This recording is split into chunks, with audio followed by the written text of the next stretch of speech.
Hello there. Welcome to King's Academy. Have you ever had a similar experience before? Please watch till the end. Picture a student staring down at an expensive boarding pass, asking a seasoned traveler, "Is flying only for rich people?" This is the brief on making air travel accessible. The economics of the open sky aren't closed off to everyday folks. It's simply a system that rewards awareness over status. First, lead time is absolutely crucial. Airlines reward planners, and last-minute booking is almost always expensive. Think of flight pricing like a reverse auction. The longer you wait to lock in that ticket, the higher the price climbs. Hey, make sure you keep watching until the end because I'm going to reveal the ultimate trick to beating those dreaded airline upcharges. Second, timing is a real game changer. The exact same seat on the exact same plane changes price based on timing. Holidays and peak weekends cost a fortune. So why fight peak season crowds and pay double when a quiet Tuesday flight gets you there for a fraction of the cost? Finally, to the highly skeptical viewer out there thinking, "No way, budget airlines just scam you with hidden fees." Look, I get it. Yes, low-cost carriers do charge separately for baggage, meals, and seat selection. But if you simply read the rules before booking, you control the final cost. In aviation, reading the small details makes a massive financial difference. Ultimately, flying isn't about wealth or status, it's about access and awareness, turning a student's distant dream into a real journey. Thank you everyone for your time. Please revisit King's Academy for more knowledge. Drop your opinions in the comment section because we read all posted comments and reply as soon as possible. Now go out there and take control of your travel destiny.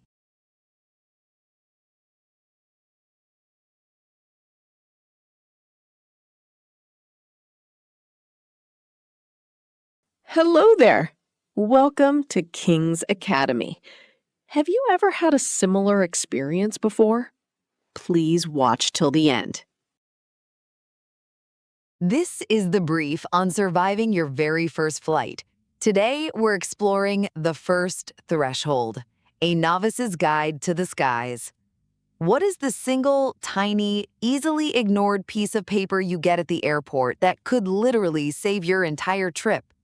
Stick around, because we're unpacking the ultimate step-by-step airport survival guide today.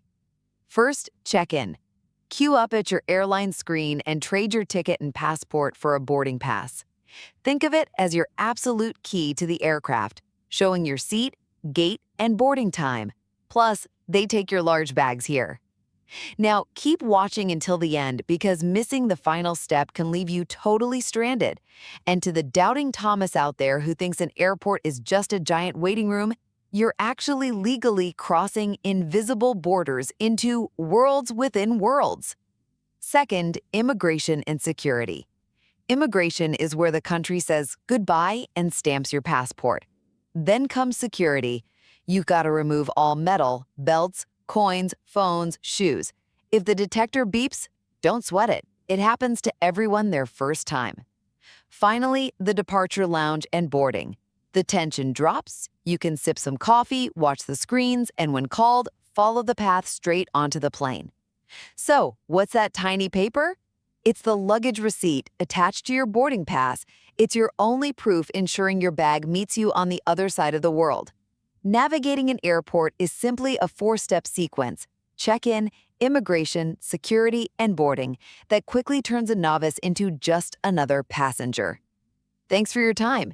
Please revisit King's Academy for more knowledge. Drop your opinions in the comments section. We read all posted comments and reply as soon as possible. Every great flight doesn't start on the runway. It starts the second you bravely step through those airport doors.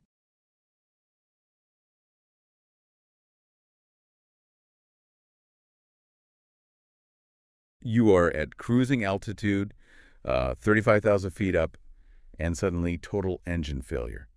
The cabin just goes completely quiet.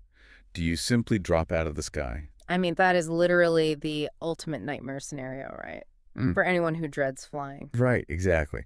Well, we are actually going to answer that exact scenario and the physics of why you really shouldn't panic in just a couple of minutes. Welcome to this deep dive into the architecture of aviation safety. Yeah, today our mission is to basically soothe the nervous traveler in you. We're going to take those quiet, gripping fears we all have in the departure lounge and, dismantle them using cold, hard technical safety facts. Which is so needed because the author perfectly captures that feeling of dread early on. Like a nervous traveler confesses their biggest fear is that once you were up there, there's just nowhere to go. Right. You feel trapped. Exactly. Trapped in a machine, and well, machines break. It's a totally rational fear if you think of an airplane like your car. I mean, if my car's axle snaps, I have to pull over. But aircraft engineering fundamentally rejects that logic. They use redundancy. And we aren't just talking about, like, having a spare tire in the trunk. Right, it is way more advanced than that. Oh, absolutely. We're talking about active simultaneous redundancy. So take the hydraulic systems that control the flaps. A commercial jet usually operates with 3 completely independent hydraulic networks. Wait, 3 of them running at the same time?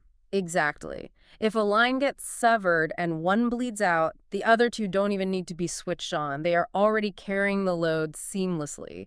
Even the flight computers use this voting system. The voting system, how does that work? So 3 separate computers continuously calculate the flight path.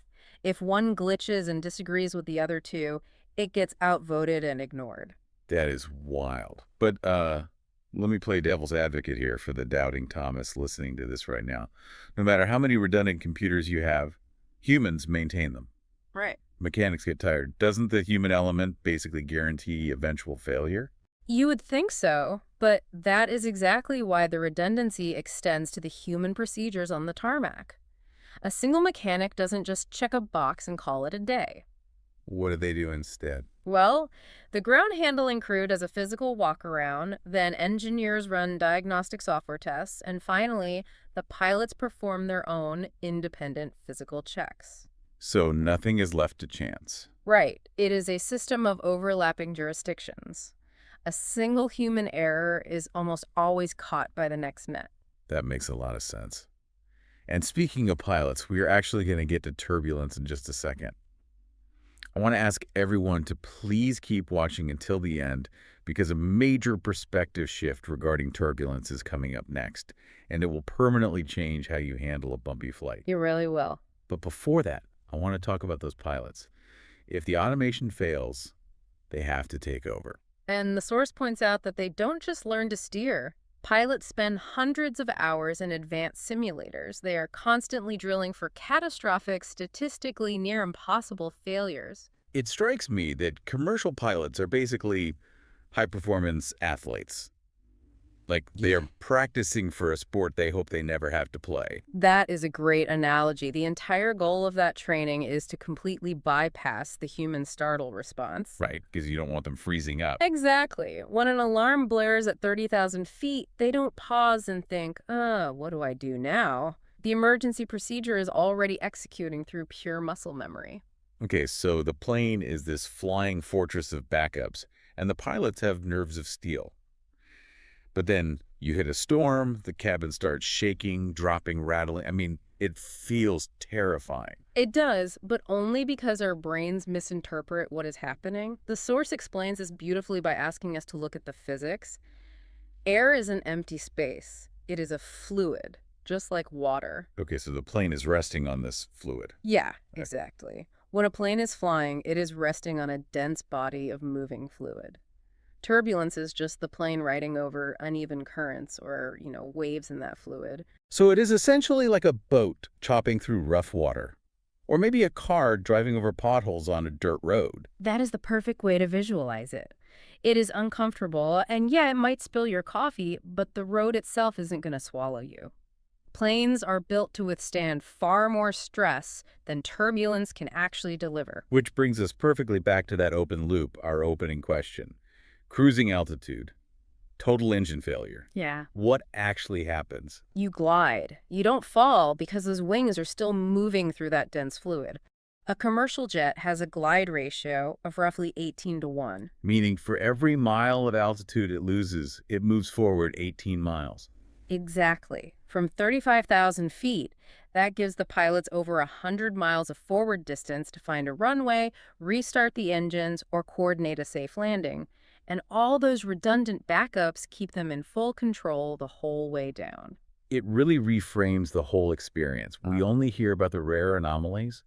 Thousands upon thousands of flights land safely every day because safety is a deliberately built system. Absolutely. It is engineered to keep you safe. Which leaves me wondering something else. As AI and automation get even more advanced, will we eventually see a day where human pilots are considered the riskier element in the cockpit rather than the ultimate failsafe? It is definitely something to chew on next time you are sitting at the gate. Oh, that is a really fascinating question to take with you on your next flight. Well, thanks everyone for your time today. Be sure to revisit the King's Academy feed for more knowledge and deep dives like this. Please let us know your opinion in the comment section on our platform, and as always, we read all posted comments and reply as soon as possible. Imagine gripping an armrest so tightly your knuckles turn white, just bracing for this violent, terrifying launch into the sky.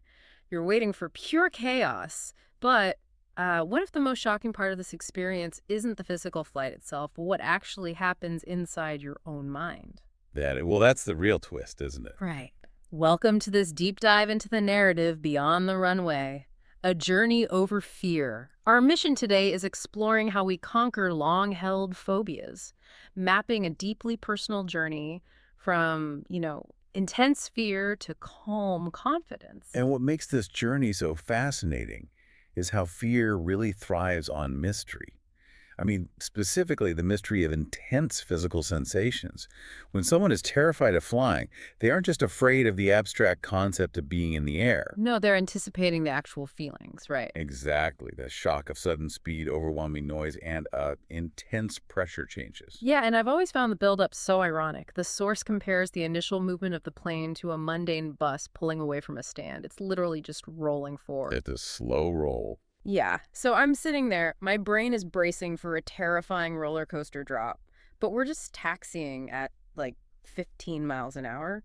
Why do our brains misinterpret that so badly? Well, it's a classic evolutionary mismatch. Our brains are wired for survival in the wild, not for, sitting in a Boeing 737. I mean, that makes sense. Right, because in nature, a sudden massive roar and intense floor vibration usually means an avalanche or a large predator. It signals impending doom. So your body just reacts. Exactly. When the engines spool up, which the author beautifully describes as a deep breath being drawn in, your body reacts to that unfamiliar ground speed and vibration with a primal panic response. It completely ignores the fact that it's just safe mechanical acceleration. Wow. Now make sure you keep watching right to the end of this deep dive, because how this passenger handles the terrifying final descent will completely change how you view your own fears. It's a huge shift in perspective. It totally is. But before we get to that psychological shift, we have to deal with the physical reality. For those doubting Thomas viewers out there thinking, but wait, flying is physically uncomfortable, what about the painful ear popping? You're not wrong. No, they're absolutely right. The pressure changes are real. I used to think the cabin was actually losing oxygen or something. A lot of people feel that way. Mm-hmm. But the text acknowledges this factual reality head on. Yes, pressure changes happen, but the discomfort doesn't have to trigger a panic attack once you understand the biology. Your middle ear has trapped air in it. Oh, so when the plane climbs, that air expands. Yes, the cabin pressure drops. So that trapped air expands and pushes against your eardrum. That's the pain you feel. But your body has a built-in pressure release valve called the eustachian tube. Okay, so that's why the text suggests a simple swallow or like a yawn or chewing. Exactly. You just need to help it adjust. You're manually opening that tube to let the air equalize. It's essentially just plumbing, not a structural failure of the plane. Just plumbing. Hmm. And once you have a practical mechanical tool to manage that sensation, the mystery vanishes and the fear just starts to dissolve with it. So once you've rationalized the physical discomfort on the ground, how does the brain handle the ultimate loss of control? I mean, that moment, the wheels actually leave the earth.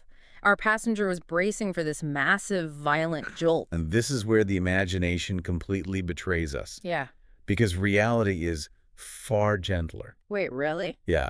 The dreaded liftoff is actually a smooth, almost magical moment where, as the source says, the ground lets go, the angle levels out, and the plane transitions into a quiet glide without drama or strain. Wow. And realizing that lack of drama totally rewires the rest of the flight right through to the descent, which, by the way, isn't falling, it's gently going downhill. Right, just a gentle lowering. The wheels hit with a firm jolt, you hear the powerful reverse thrust, and the passenger finally releases the armrest, which perfectly closes the loop we opened at the start. Yes. The shocking twist wasn't the takeoff. The twist was the realization that the flight was completely normal. Just a normal ride. Exactly. The source's core takeaway is that it feels extraordinary until you experience it. And then it becomes just another part of your journey. The passenger didn't just cross miles, he crossed fear itself. What an incredible shift. Thank you for your time and for requesting we revisit King's Academy for more knowledge. Please let us know your opinion in the comments section. As always, we read all posted comments and reply as soon as possible. And as we wrap up, I want to leave you with one final question to think about. What terrifying flight in your own life is just waiting to become a completely normal part of your journey?